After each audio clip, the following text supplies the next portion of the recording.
یہ کہانی سندھ کی لوک داستان ہے۔ بروہی نوجوان ایک پہاڑی گاؤں میں رہتا تھا۔ ایک دن اس نے ایک چھوٹے سے کتے کو پہاڑوں میں بھٹکتے ہوئے دیکھ لیا۔ یہ چھوٹا سا کتا بہت ہی خوبصورت تھا۔ نوجوان نے اسے پکڑ لیا اور جھونپڑی میں لے آیا۔ نوجوان اس کا بہت خیال رکھنے لگا۔ کتا جوان ہو گیا۔ وقت گزرنے کے ساتھ ساتھ بروہی نوجوان اور کتے کا پیار بڑھنے لگا۔ وہ دن رات مالک کے ساتھ رہتا تھا۔ پوری وادی میں ان کے پیار اور محبت کے چرچے ہونے لگے۔ گاؤں میں ایک دکان تھی جہاں ضرورت کا سامان مل جاتا تھا۔ نوجوان اس دکان سے گھر کے لیے سودا سلف لینے کتے کے ساتھ اس کی دکان پر اکثر جایا کرتا تھا۔ ایک سال خدا کا کرنا ایسا ہوا کہ بارش نہ ہوئی۔ بارش نہ ہونے کی باعث فصل نہ ہو سکی۔ نوجوان نے دکاندار سے کہا کہ ایک سال تک اسے ادھار سامان دیا جائے۔ کچھ سوچ کر دکاندار نے کہا کہ وہ اپنا کتا قرض کی ادائی تک یہاں ضمانت کے طور پر چھوڑ جائے۔ غریب اور مجبور نوجوان کو ایسا ہی کرنا پڑا۔ اپنے کتے سے جدا ہونے کا اسے بہت افسوس تھا۔ وہ زمین پر بیٹھ گیا۔ اس نے کتے کے کان میں کہا، اپنے نئے مالک سے وفادار رہنا۔ جب تک میں قرض ادا نہ کروں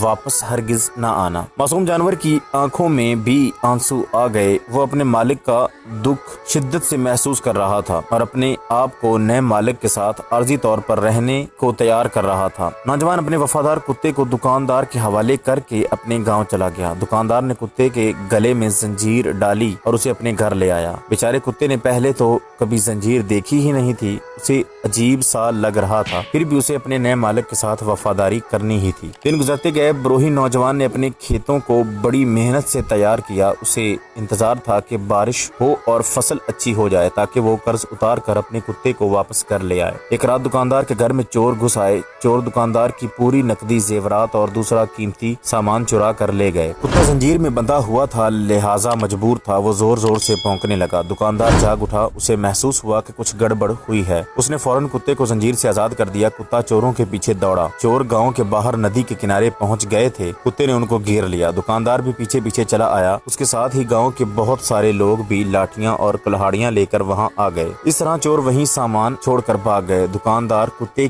کہ اس کارنامے پر بے حد خوش ہوا اور کتے کو آزاد کرنے اور اپنے اصل مالک کے پاس واپس بھیجنے کا ارادہ کر لیا۔ تمہارے وفادار کتے نے مجھے بے حد خوش کر دیا ہے۔ اس نے میری قیمتی چیزیں، نقدی اور ساز و سامان چوری ہونے سے بچا لیا ہے۔ میرے خیال میں تمہارے کتے نے تمہارا قرض چکا دیا۔ اب تم میرے قرض دار نہیں ہو۔ تمہارے کتے کو آزاد کر کے تمہارے پاس واپس بھیج رہا ہوں۔ دوسرے دن دکاندار نے کتے کے گلے میں یہ پرچی ڈالی اور زنجیر کھول کر کتے کو اپنے پرانے مالک کے گھر جانے کا حکم دے دیا۔ کتے نے خوشی خوشی اپنے پرانے مالک کے گھر کی طرف دوڑنا شروع کر دیا۔ وہ پہاڑی رکاوٹوں کو پھلانگتا ہوا آگے بڑھ رہا تھا۔ اچانک اس کی نظر اپنے پرانے مالک بروہی نوجوان پر پڑی۔ اب کی بار بارش خوب ہوئی تھی، فصل بھی اچھی ہوئی تھی۔ بروہی نوجوان نے اناج بیچ کر قرض کے پیسے دینے کا انتظام کر لیا تھا۔ وہ دکاندار کی طرف آ ہی رہا تھا کہ دونوں کا آمنا سامنا ہو گیا۔ کتا خوشی سے دم ہلانے لگا، لیکن دونوں کے جذبات و احساسات ایک دوسرے سے بہت مختلف تھے۔ ایک بے حد خوش تھا تو دوسرا اس کے برعکس دکھ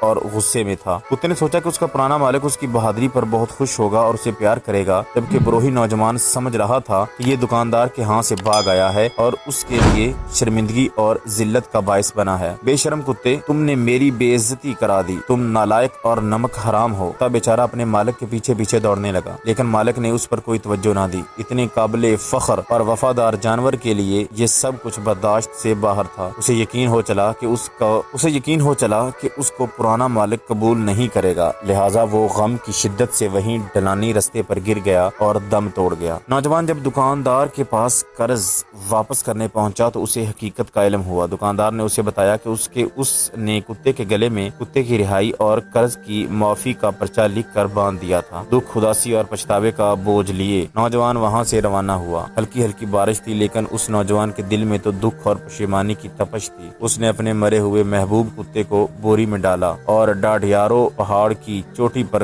قبر کھود کر اسے دفنا دیا۔ آج بھی اس وفادار اور قابل فخر کتے کی قبر اس پہاڑ کی چوٹی پر موجود ہے، جہاں سال کے 12 ماہ زبردست ٹھنڈ رہتی ہے۔ صدیاں بیت گئی ہیں، لیکن سندھ کے لوگ وفادار کتے کی کہانی کو نہیں